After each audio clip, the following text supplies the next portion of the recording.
Hello students, in this video we'll discuss chapter number 7 Europe political division and physical features. बेटा इस video में हम लोग Europe के पॉलिटिकल डिविजन्स को भी देखेंगे और फिजिकल फीचर्स को भी पढ़ेंगे। आप सब लोगों को पता ही होगा कि कितने कॉन्टिनेंट है, 7 कॉन्टिनेंट है।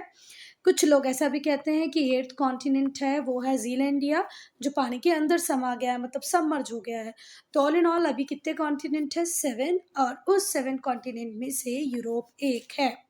ठीक है, Europe is one of the world 7 continents. ये सेकेंड स्मॉलेस्ट कॉन्टिनेंट है, सबसे छोटा कॉन्टिनेंट है ऑस्ट्रेलिया, सबसे बड़ा कॉन्टिनेंट है एशिया, और सेकेंड स्मॉलेस्ट कॉन्टिनेंट है यूरोप। मतलब यूरोप के बाद सिर्फ एक ही कॉन्टिनेंट आता है साइज में, वो है ऑस्ट्रेलिया। अब अगर हम यूरोप की बात करें, सपोज करो मैं यूरोप का ये मैप बनाती हूँ, तो यूरोप के नॉर्थ में क्या मिलेगा बच्चा तुम्हें? Arctic ocean. यहाँ पर क्या मिलेगा? Arctic ocean. यहाँ पर क्या मिलेगी? तो यहाँ पर आप लोगों को मिलेगी मेडिटेरेनियन सी। यहाँ पर मिलेगा अटलांटिक ओशन। तो नॉर्थ में आर्कटिक ओशन है, वेस्ट में अटलांटिक ओशन है, साउथ में मेडिटेरेनियन सी है। पर अगर ईस्ट की बात करें तो ईस्ट का मैटर थोड़ा कॉम्प्लिकेटेड है, तो वो अब हम पढ़ लेते हैं। Europe is separated from Asia by water shade of Ural and Caucasus mountain. देखो, यूरोप और एशिया के बीच में सच कोई बड़ी वाटर बॉडी नहीं है जो इन दो कॉन्टिनेंट को सेपरेट करे। तो इनके बीच में आएगा Ural mountain, Caucasus mountain, Ural river, Caspian sea, black sea, and waterways connecting the black sea and Aegean sea. तो ईस्ट का मैटर थोड़ा कॉम्प्लिकेटेड है। ईस्ट में क्या क्या पढ़ना है आपको? Ural mountain, Caucasus mountain, Ural river, Caspian sea, black sea. ठीक है, चलो। ऐसा बिलीव है कि बच्चा ये जो नाम है यूरोप, ये किससे डिराइव हुआ है? यूरोपा से डिराइव हुआ है। यूरोपा कौन है? Daughter of Phoenix. ठीक है, डॉटर ऑफ फिनिक्स है यूरोपा, और यूरोपा से ही डिराइव हुआ है यूरोप। वहीं पे कुछ लोगों का बिलीव है कि भाई नहीं, ये जो वर्ड है यूरोप, ये डिराइव हुआ है अरब से विच मीन्स सनसेट। अरब अरब अरब अरब का मीनिंग होता है बेटा सनसेट। ठीक है, तो दोनों बिलीव में से आपके मानने के ऊपर डिपेंड नहीं करता। आपकी टीचर दोनों ही पूछ सकती है अलग अलग, तो दोनों याद होना चाहिए आपको। ऐसा बिलीव है कि यूरोप जो है वो डिराइव हुआ है यूरोपा से। यूरोपा कौन? Daughter of Phoenix. कुछ लोगों का बिलीव है कि नहीं, ये अरब वर्ड से आया है जिसका मीनिंग होता है सनसेट। अगर हम बहुत पास्ट की बात करें, पुरानी बात करें, तो जो यूरोप था उसमें बहुत वास्ट कल्चर था, इनके बहुत इकोनॉमिक अचीवमेंट्स थे। मतलब इन लोगों ने एक टाइम में बहुत पैसा कमाया, कल्चरली ये बहुत रिच थे। जो एंशियंट ग्रीक्स थे, रोमन्स थे, उन्होंने फिलॉसफी में बहुत कंट्रीब्यूट किया है, लिटरेचर में बहुत कंट्रीब्यूट किया है। ठीक है, बहुत सारे बड़े बड़े फिलोसफर हुए हैं एंशियंट ग्रीक से, रोमन से, जिन्होंने फिलॉसफी, दर्शन शास्त्र में भी बहुत ज़्यादा कंट्रीब्यूशन किए, लिटरेचर में दिए हैं और साइंस में दिए हैं। ठीक है, फाइन आर्ट भी इनका बहुत अच्छा हुआ करता था। तो ऐसा नहीं था कि यूरोप में कल्चर नहीं था या यूरोप ने इकोनॉमिक अचीवमेंट नहीं लिए, सब कुछ यूरोप में था बेटा। Ancient Greek culture, Roman culture, ये बहुत ज़्यादा फेमस हुआ करते थे। इन्होंने फिलॉसफी में कंट्रीब्यूट किया है, साइंस में, फाइन आर्ट में। जो यूरोपियन पीपल थे बच्चा, इन्होंने एक्सप्लोर करना चालू किया, डिस्कवरी चालू की, और वर्ल्ड के डिफरेंट डिफरेंट पार्ट्स को ढूंढना चालू किया। कब से चालू कर दिया था ये इन्होंने? 15 सेंचुरी से। 1401 से लेकर के 1500 तक का जो टाइम है, इसे हम कहते हैं 14th सेंचुरी। जो वास्को डिगामा थे, जो पोर्चुगल से आए थे, वास्को डिगामा जो पोर्चुगल से आए थे हमारे इंडिया, वो इंडिया कब पहुंच गए थे? 1498 में। मतलब ये बात बिल्कुल सही है कि जो यूरोपियंस है, इन्होंने एक्सप्लोरेशन, न्यू लैंड की डिस्कवर करना कब से चालू कर दिया था? 15 सेंचुरी से। कोई एक ऐसा कॉन्टिनेंट नहीं है जहाँ पर जिसने इतना लार्ज इम्पैक्ट छोड़ा हो पूरी दुनिया पे। ठीक है, पूरे वर्ल्ड में कोई भी एक ऐसा कॉन्टिनेंट नहीं है जिसको हम किससे कंपेयर कर सकें? यूरोप से। यूरोप का जो इम्पैक्ट है बहुत ही रिमार्केबल है। यूरोप में वेस्टर्न कल्चर जन्मी है, it's a birth place of western culture. Europe responsible है सिग्निफिकेंट प्रोसेस के लिए in the world in past 300 year में वर्ल्ड ने जितनी भी प्रोग्रेस की है उसमें मेजर रोल रहा है यूरोप का। ये तो एंशियंट की बात थी बच्चा, पुराने टाइम की। पर अगर हम आज की बात करें तो यूरोप ने अपने आप को बहुत ज़्यादा डेवलप किया है, मेनी फोल्ड, मतलब जितना करना चाहिए उससे भी कई गुना ज़्यादा। ये अकेला कॉन्टिनेंट है जो पॉपुलस भी है और प्रॉस्पेरस भी है, मतलब पॉपुलेशन की भी ऐसे बहुत कमी नहीं है, ना ही प्रॉस्पेरिटी की कमी है। प्रॉस्पेरस मतलब होता है समृद्ध, ना ही तो खाने की कमी है, ना ही तो वहाँ पर जॉब्स की कमी है, ना ही तो वहाँ पर ज्वेलरी की कमी है, ठीक है, ना ही तो वहाँ डायमंड की कमी है। सब कुछ बहुत अच्छा है कहाँ पर, यूरोप में। प्रॉस्पर समृद्ध है यूरोप, पॉपुलस भी है, जनसंख्या भी ज़्यादा है। जो मेन रीज़न है इसके डेवलपमेंट का वो है कि इन्होंने अपने नेचुरल रिसोर्सेज का यूज़ बहुत बढ़िया किया है, ह्यूमन रिसोर्सेज का यूज़ बहुत बढ़िया किया है। जो कंट्रीज़ हैं यूरोप की उनमें बहुत सारे वेरिएशन आपको देखने को मिलेंगे। जैसे अगर हम एरिया की बात करें तो सबसे बड़ा एरिया रशिया के पास है। It is the largest country in the world, ठीक है। वेटिकन सिटी की अगर हम बात करें तो ये smallest country in the world है। तो यूरोप में दुनिया की सबसे बड़ी कंट्री रशिया भी है और वेटिकन सिटी जो सबसे छोटी कंट्री है वो भी है। यूरोप कवर करता है कितना एरिया, 2 मिनट मुझे काउंट करना पड़ेगा। यूरोप का जो एरिया है बच्चा वो कितना है, 10,180,000 जिसमें कि जो हाईएस्ट पॉइंट है उसका नाम है माउंट एल्ब्रूस, जिसकी हाइट है 5,642 मीटर्स सी लेवल से। कितना ऊपर है, 5,642 मीटर। क्या नाम है, माउंट एल्ब्रूस। और जो लोएस्ट पॉइंट है वो है Russian source of Caspian sea, Russian source of the Caspian sea, जो कि सी लेवल से 28 मीटर नीचे है, ठीक है। तो बेटा माउंट एल्ब्रस की हाइट कितनी है, 5,642 मीटर सी लेवल से ऊपर है ना। Russian source of the Caspian sea, इनकी जो डेप्थ है वो कितनी है, 28 मीटर्स, मतलब बिलो सी लेवल है ना। एक होगा जैसे ये सी लेवल है, एक तो ऊपर होगा, तो ये हाइट कितनी बता रही है, 5,642। एक नीचे है, कितना नीचे है, 28 मिलियन, ठीक है। जो वोल्गा है वो लॉन्गेस्ट रिवर है यूरोप की, 3,692 किलोमीटर इसकी क्या है, लेंथ। जो लेक की अगर हम बात करें तो सबसे बड़ी लेक है लडोगा, ठीक है। तो यूरोप की सबसे बड़ी रिवर वोल्गा, यूरोप की सबसे बड़ी लेक लडोगा। जो लिटरेसी रेट है यूरोप का 95% है।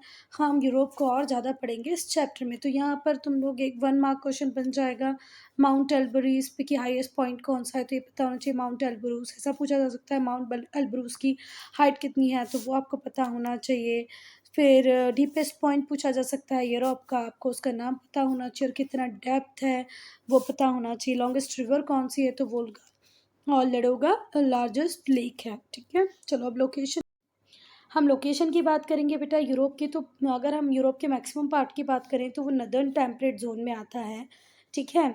पर इसका कुछ पार्ट आर्कटिक से आगे की तरफ भी जाता है। मतलब देखो ये रही अर्थ, तो 0 से 23 तक होता है टॉरड जोन, ठीक है। 23.5 से 66.5 तक होता है क्या, टेम्परेट जोन, ये वाला। तो जो मैक्सिमम यूरोप है वो टेम्परेट जोन में आता है, पर इसका कुछ पार्ट 66 से 90 डिग्री तक होने वाले फ्रिजिड जोन में भी आ जाता है, जैसे Scandinavian countries, Norway, Finland, Denmark, Greenland, ये यूरोप का पार्ट है। और ये आर्कटिक सर्कल, इनका मतलब कंट्री का थोड़ा थोड़ा पार्ट किससे टच करता है, आर्कटिक सर्कल के भी ऊपर निकल जाता है। पर बाकी मैक्सिमम यूरोप कहाँ पर है, नदर्न टेम्परेट जोन में आ जाएगा। यूरोप मेनली लाई करता है नदर्न एंड ईस्टर्न हेमिस्फीयर में।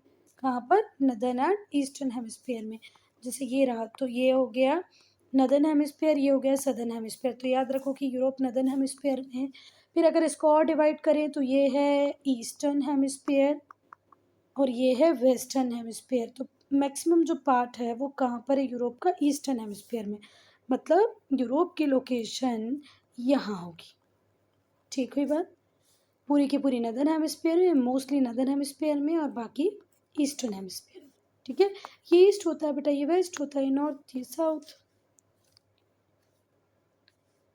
बस थोड़ा सा पार्ट है इसका जो वेस्टर्न हेमिस्फीयर में जाता है, जैसे Portugal, Spain, island, Iceland, the western United Kingdom and western France. तो मैक्सिमम पार्ट जो है बच्चा यूरोप का वो कहाँ पर है, ईस्टर्न हेमिस्फीयर में, मतलब मैक्सिमम आपको यूरोप जो है वो यहीं मिलेगा। पर थोड़ा सा पार्ट इसका जैसे आयरलैंड है, स्पेन है, पोर्चुगल है, आयरलैंड है, वेस्टर्न यूनाइटेड किंगडम है, वेस्टर्न फ्रांस है, ये किस में चला जाता है, वेस्टर्न हेमिस्फीयर में। ये वाला पार्ट वेस्टर्न हेमिस्फीयर है, ये ईस्टर्न हेमिस्फीयर। अब हम लोकेशन देखेंगे यूरोप की। तो पहले हम लोग देखेंगे latitudinal and longitudinal extent of Europe. Europe mostly lie करता है नदर्न हेमिस्फीयर में। जो लैटिट्यूडनल एक्सटेंट है यूरोप की वो है 35 degree north to 72 degree north. तो बेटा अगर हम इसके लैटिट्यूडनल एक्सटेंट की बात करें, इन लाइंस को हम लैटिट्यूड्स कहते हैं। तो लैटिट्यूड में ये 35 लैटिट्यूड से स्टार्ट होगा और ख़त्म होते होते ये कहाँ पर पहुँच जाएगा, 72 डिग्री नॉर्थ। मतलब यहाँ से स्टार्ट होके इतने बड़े पार्ट में फैला हुआ है हमारा यूरोप। 35 नॉर्थ से चालू हो रहा है और ख़त्म कहाँ हो रहा है, 72 नॉर्थ में। ठीक है।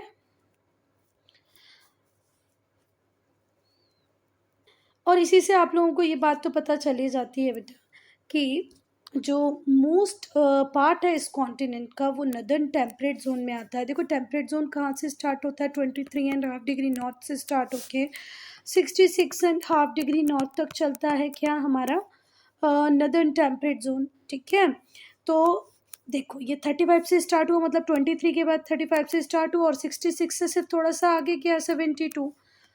तो मैक्सिमम पार्ट जो है इसका वो काय में आता है, नदर्न टेम्परेट जोन में आता है। बहुत छोटा सा ही पार्ट होता है यूरोप का जो आर्कटिक में जाता है। The Arctic circle passes through Sweden, Norway, Finland in Europe. Europe में Arctic circle passes specially from Sweden, Norway, Finland. जो नदर्न एंड सदर्न एक्सटेंट है यूरोप की वो अप्रॉक्सीमेटली है 6400। नॉर्थ साउथ की बात अगर हम बात करें तो ये पॉइंट अगर मैं नॉर्थ मान लूँ तो साउथ तक ही ये कितना है इनका, 6400। अब लॉन्गिट्यूडनल एक्सटेंट की बात करें तो बच्चा ये जो लाइनें होती हैं जो नॉर्थ और साउथ पोल को जोड़ती हैं इन्हें हम बोलते हैं लॉन्गिट्यूड्स। ठीक है। तो लॉन्गिट्यूडनल एक्सटेंट कहाँ पर है, जैसे ये रही 0 डिग्री प्राइम मेरिडियन, ये लंदन से होके गुजरती है, इसे ग्रीनविच मेरिडियन भी कहते हैं, 0 डिग्री प्राइम मेरिडियन। तो इसके इस डायरेक्शन में होता है बच्चा ईस्टर्न हेमिस्फेयर और इस डायरेक्शन में होता है वेस्टर्न हेमिस्फेयर। तो ये वेस्ट में किससे स्टार्ट हो रही है बेटा, 25 से। कहाँ से स्टार्ट हो रहा है, 25 डिग्री वेस्ट, और ईस्ट में ख़त्म कहाँ हो रहा है, 65 ईस्ट पे ख़त्म हो रहा है। मतलब इतनी एक्सटेंट है यूरोप की। ठीक है, इतने पार्ट में यूरोप होगा। फिर से ये ईस्टर्न हेमिस्फेयर है, ये वेस्टर्न हेमिस्फेयर में, वेस्ट में ये 25 से स्टार्ट हो रहा है, ईस्ट में कहाँ ख़त्म हो रहा है, 65 पे। और जो प्राइम मेरिडियन है जिसकी डिग्री है 0, जो 0 डिग्री लॉन्गिट्यूड है वो भी यहाँ से पास होता है। जो 0 डिग्री प्राइम मेरिडियन है वो कहाँ से गुजरती है बच्चा, ग्रीनविच। ग्रीनविच कहाँ पर है, लंदन के पास है। लंदन कहाँ पर है, यूरोप में है। इसकी जो ईस्ट वेस्ट एक्सटेंट है, देखो एक तो नॉर्थ साउथ हमने पढ़ी, अब जो ईस्ट वेस्ट एक्सटेंट है वो है 4800 किलोमीटर्स।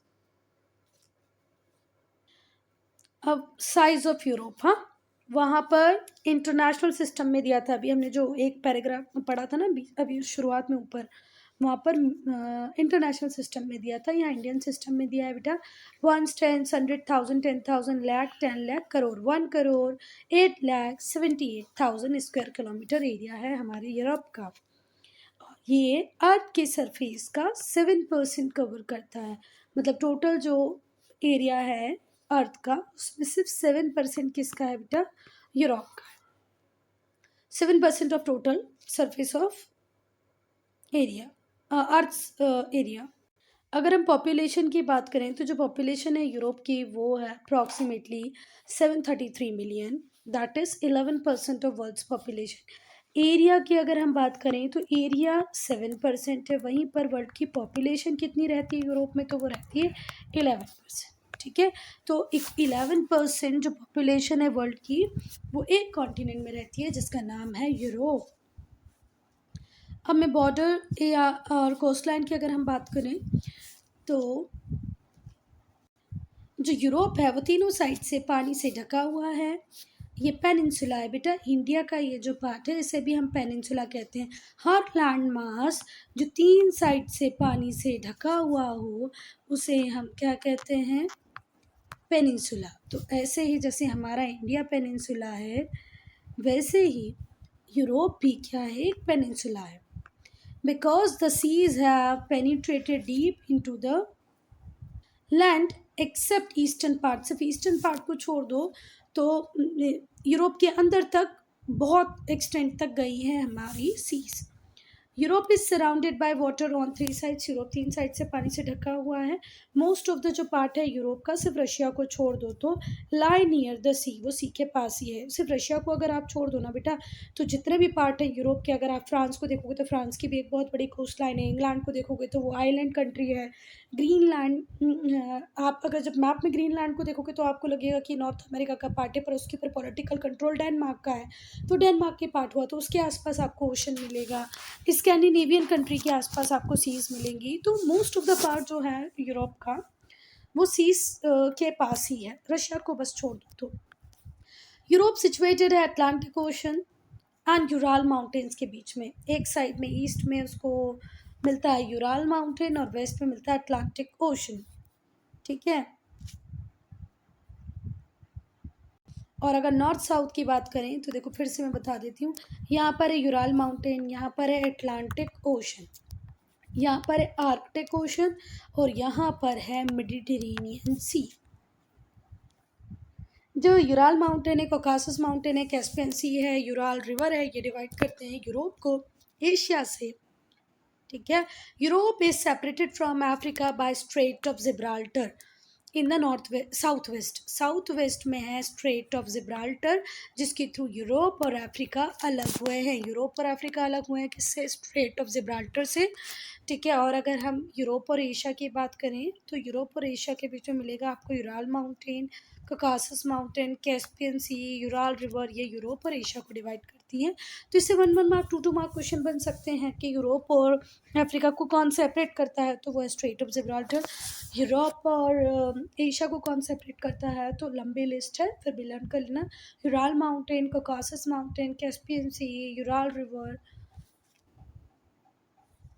जो हम बात कर रहे थे ना कि भाई जो यूरोप है उसकी मैक्सिमम कंट्रीज़ को बहुत अच्छा एक्सेस मिल रखा है सी का। तो देखो ये पूरा England, Scotland, Wales, northern Ireland, ये तो पूरा आइलैंड ही हो गया। फिर यहाँ पर अगर आप देखोगे तो देखो फ्रांस के पास भी कितनी बड़ी कोस्ट लाइन है।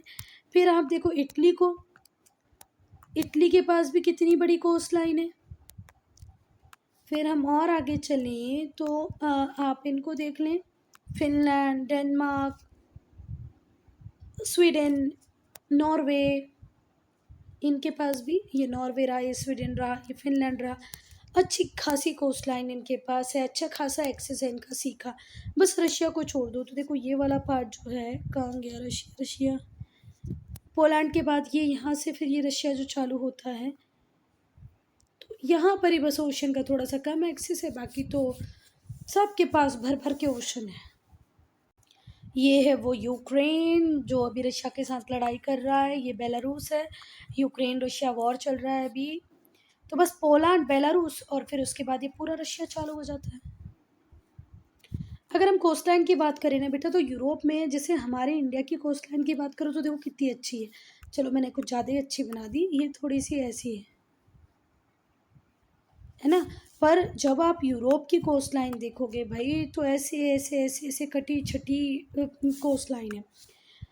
तो जो यूरोप की कोस्ट लाइन है वो लंबी तो है ही है, साथ में ब्रोकन भी है बहुत सारी जगहों पर। यूरोप के पास एक्सीलेंट और हाईली डेवलप्ड हार्बर्स हैं, ठीक है। अगर हम इंग्लैंड की नेवी की बात करें तो आज तक वैसे कोई नेवी खड़ी नहीं कर सका है। जो कॉन्टिनेंट है उसके पास बहुत सारी सीज़ हैं, गल्फ़ है, जैसे वाइट सी है, गल्फ़ ऑफ बोथनिया है, नॉर्थ सी है, गल्फ़ ऑफ फिनलैंड है, बाल्टिक सी है नॉर्थ में, बे ऑफ बिस्की है वेस्ट में, एड्रियाटिक सी है, एजियन सी है साउथ में। 2 लार्ज सॉल्टेड वाटर लेक हैं जो हैं ब्लैक सी एंड कैस्पियन सी। अकेले अगर हम नॉर्थ की बात करें कि यूरोप के नॉर्थ में कौन कौन से सी हैं, तो वो हैं Baltic sea, gulf of Finland, north sea, gulf of Bothnia, white सी।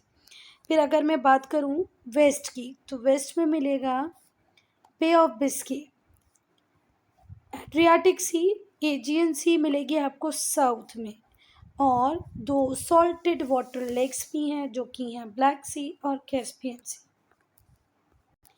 देखो ये रही एड्रियाटिक सी, ठीक है, ये रहा बे ऑफ बिस्के, ये क्या है एड्रियाटिक सी, ये बे ऑफ बिस्के। अगर यहाँ पर आपको नहीं भी दिख रहा है ना, तो थोड़ा सा अपनी बुक को ओपन करो, उसमें दिखेगा। ये है बाल्टिक सी, ये है नॉर्थ सी। तो पानी की कोई कमी नहीं है, चारों तरफ कहीं सी है, कहीं कुछ और है, कुछ और मतलब कहीं पर बे है तो कहीं पर गल्फ है।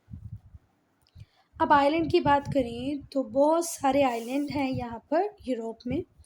British isles island, Sardinia, Sicily, Crete, ये मोस्ट इम्पॉर्टेंट वंस हैं, ठीक है। Sicily, Crete, island sorry Iceland, Sardinia, British isles.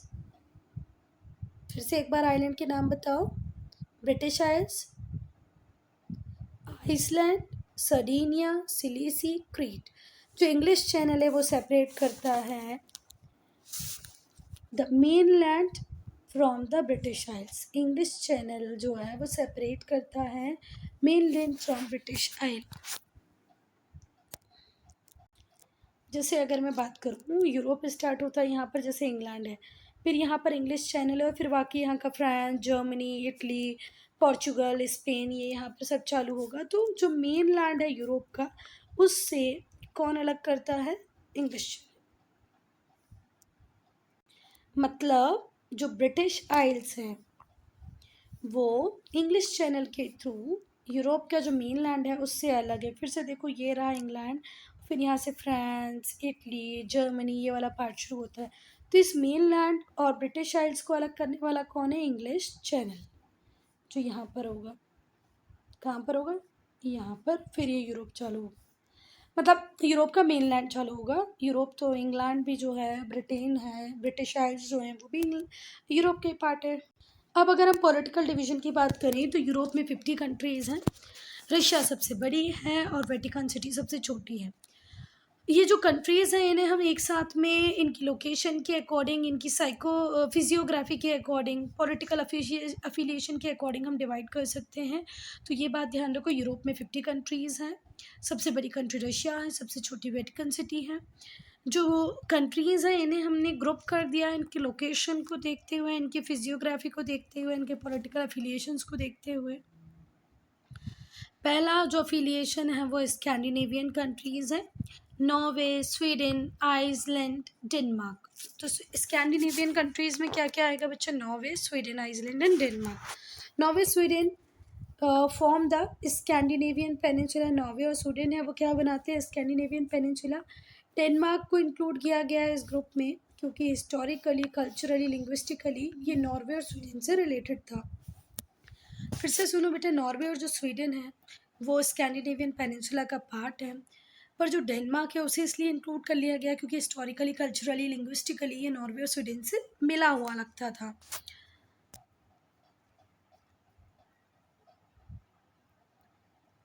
Iceland को इसलिए इंक्लूड किया गया है क्योंकि इसके लिंग्विस्टिक रिलेशन है different other in with the other countries. Sweden most industrialise country है यूरोप की। It is also leading producer of iron और इन यूरोप।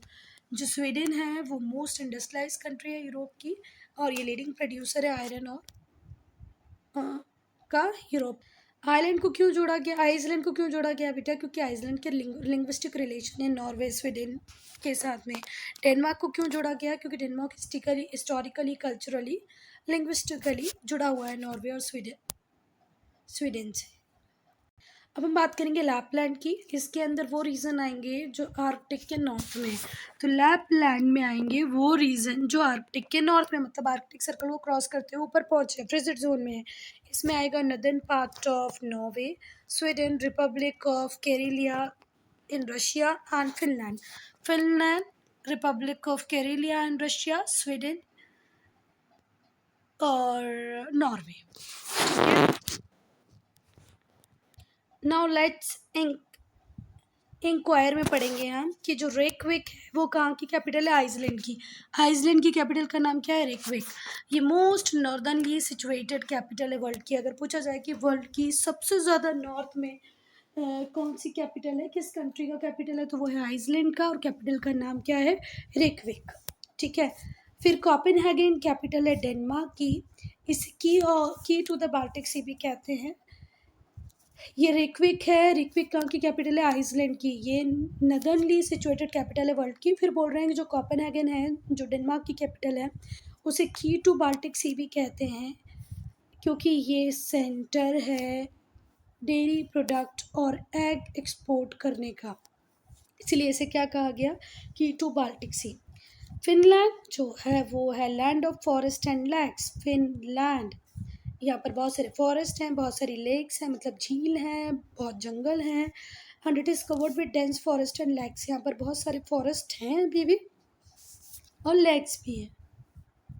फिर आएगा नॉर्डिक कंट्रीज़। तो देखो अभी हमने कौन कौन सी कंट्री पढ़ी, स्कैंडिनेवियन कंट्रीज़ पढ़ ली। फिर स्कैंडिनेवियन कंट्रीज़ के बाद हमने लापलैंड कंट्रीज़ पढ़ ली। अब हम पढ़ने वाले हैं नॉर्डिक कंट्रीज़। ये जो कंट्रीज़ हैं इनके अंदर आएगा Norway, Sweden, Denmark, Iceland, Finland. ये जो कंट्रीज़ हैं ये जॉइंट हैं by their economic factors. Economic factors से एक दूसरे से जुड़ी हुई हैं। कौन सी, Norway, Sweden, Denmark, Iceland, Finland. ना बाल्कन स्टेट। ये जो कंट्रीज़ हैं ये वो हैं जो लाई करती हैं कहाँ पर, बाल्कन पेनिनसुला में। जो बाल्कन पेनिनसुला है is surrounded by water from three side. Peninsula लिखा है मतलब तीन साइड से पानी से घिरा हुआ होगा। एक साइड में एड्रियाटिक सी, दूसरी में मेडिटेरेनियन सी, तीसरी ब्लैक सी। बेटा ये देखो, ये है एड्रियाटिक सी है, ये है ब्लैक सी, और यहाँ पर आपको मिलेगी मेडिटेरेनियन सी। यहाँ पर जो कंट्रीज़ आएगी वो है Albania, Bosnia Herzegovina, Bulgaria, Greece, Kosovo, Macedonia, Montenegro. ये जो टेरिटरीज़ हैं, the territories of the following countries lie partially within the Balkan peninsula. कुछ और भी कंट्रीज़ हैं बेटा जिनकी भी जो टेरिटरीज़ हैं वो कहीं ना कहीं आके बाल्कन्स के साथ जुड़ती हैं। Crochet, Slovenia, Italy, Serbia, Romania, Turkey. तो फिर से ध्यान रखो, हमने अभी कौन सी कंट्री पढ़ी हैं, बाल्कन कंट्रीज़ पढ़ी हैं। बाल्कन पेनिनसुला किस किस के बीच में, एड्रियाटिक, मेडिटेरेनियन सी, एड्रियाटिक सी और ब्लैक सी के बीच में है। यहाँ कौन कौन सी कंट्री आती हैं, तो Albania, Bosnia Herzegovina, Bulgaria, Greece, Kosovo, Macedonia, Montenegro. कुछ कंट्रीज़ और भी हैं जो अपनी टेरिटरीज़ को शेयर करती हैं बाल्कन पेनिनसुला के साथ। Crochet, Slovenia, Italy, Serbia, Romania and Turkey. अब हम पढ़ेंगे आइबेरियन पेनिनसुला। तो आइबेरियन पेनिनसुला में स्पेन और पोर्चुगल आएगा, ये माउंटेनियस रीजन है। आइबेरियन पेनिनसुला में आएगा स्पेन और पोर्चुगल, दोनों माउंटेनियस रीजन। लो लैंड कंट्रीज़ की अगर हम बात करें तो इसमें वो कंट्रीज़ आएंगी जो लो लैंड से बनी हुई हैं, जैसे बेल्जियम, नीदरलैंड्स, लक्समबर्ग। ये लो लैंड कंट्रीज़ हैं। इनके ग्रुप को हम बेनिलक्स भी कहते हैं, Belgium, Netherland and Luxembourg. BE for Belgium, NE for Netherlands, LUX for Luxembourg. ठीक है, B stands for Belgium, NE for Netherlands, lux for Luxembourg. जो नीदरलैंड है वो अप्रोप्रिएट नेम है जो इस कंट्री को दिया गया है, Netherland, as nether means low. इस जो कंट्री है नीदरलैंड, इसका जो मैक्सिमम पार्ट है बच्चा वो सी लेवल से भी नीचे है। Netherland is also called Holland. Netherland को पहले हॉलैंड ही कहते थे बेटा, बाद में नीदरलैंड्स बना, पर अभी भी कुछ लोग हॉलैंड का यूज़ करते हैं। कुछ जो पार्ट है नदर्न फ्रांस का, वेस्ट जर्मनी का, वो भी इसी ग्रुप में आता है। किस ग्रुप में, लो लैंड कंट्रीज़ में। लो लैंड कंट्रीज़ मतलब जो कंट्री सी लेवल के भी नीचे हो। सी लो लैंड मतलब जो सी लेवल के भी नीचे एग्जिस्ट करता हो, मतलब सी के अंदर मत डाल देना। मतलब हम बोल रहे हैं अगर एक लेवल की बात करें कि ये सी लेवल है तो ये लो लैंड एरिया में लाई करते हैं। अब हम बाल्टिक कंट्रीज़ की बात करेंगे तो ये वो कंट्रीज़ हैं जो बाल्टिक सी के बैंक पे होंगी। दे ओरिजिनेटेड व्हेन यूएसएसआर कोलैप्स। और ये जो बाल्टिक नेशन है, ये जो बाल्टिक कंट्रीज़ हैं, इनका ओरिजिनेशन ही कब होता है बेटा? जब यूएसएसआर कोलैप्स कर जाता है 1991 में। ये जो कंट्रीज़ हैं ये नदर्न यूरोप के नदर्न पार्ट में हैं। इसमें लिथुआनिया, लाटविया और एस्टोनिया आएगा। तो बाल्टिक कंट्रीज़ में 3 कंट्रीज़ के नाम याद रखो, लिथुआनिया, लाटविया और एस्टोनिया। ये एग्जिस्टेंस में कब आई है? यूएसएसआर के टूटने के बाद। यूएसएसआर कब टूटा है? 1991 में। अगर हम वेस्टर्न यूरोपियन कंट्रीज़ की बात करें तो इनके अंदर आएगा यूके, यूनाइटेड किंगडम, जिसके अंदर इंग्लैंड है जिन्होंने हमारे ऊपर 200 साल रूल किया। Ireland, France and the lowland countries. जितने भी लोलैंड कंट्रीज अभी हमने पढ़ी वो भी इसका पार्ट होगी। फ्रांस होगा, आयरलैंड होगा और यूनाइटेड किंगडम होगा। किसका? Western European countries. Western European countries में आएगा आपका United kingdom, Ireland, France and lowland countries. अभी लोलैंड कंट्रीज में हमने कौन सी कंट्रीज पढ़ी थी? Belgium, Netherlands and Luxembourg. ठीक है, याद रखना। नाउ सेंट्रल यूरोपियन कंट्रीज़ की बात करें तो जर्मनी, पोलैंड, हंगरी, ऑस्ट्रिया, चेक रिपब्लिक, स्विट्ज़रलैंड, स्लोवाकिया, ये इस ग्रुप में आएंगे। तो सेंट्रल यूरोपियन कंट्रीज़ में जिनके नाम आपको लेना है वो थोड़ा सा पढ़ लो। वो है जर्मनी, पोलैंड, हंगरी, ऑस्ट्रिया, चेक रिपब्लिक, स्विट्ज़रलैंड, स्लोवाकिया, एक्सेट्रा। ठीक है? So student, I'm ending this video here. Only if you have any doubt, any problem, to write in comment section. We'll discuss part 2 with British Isles.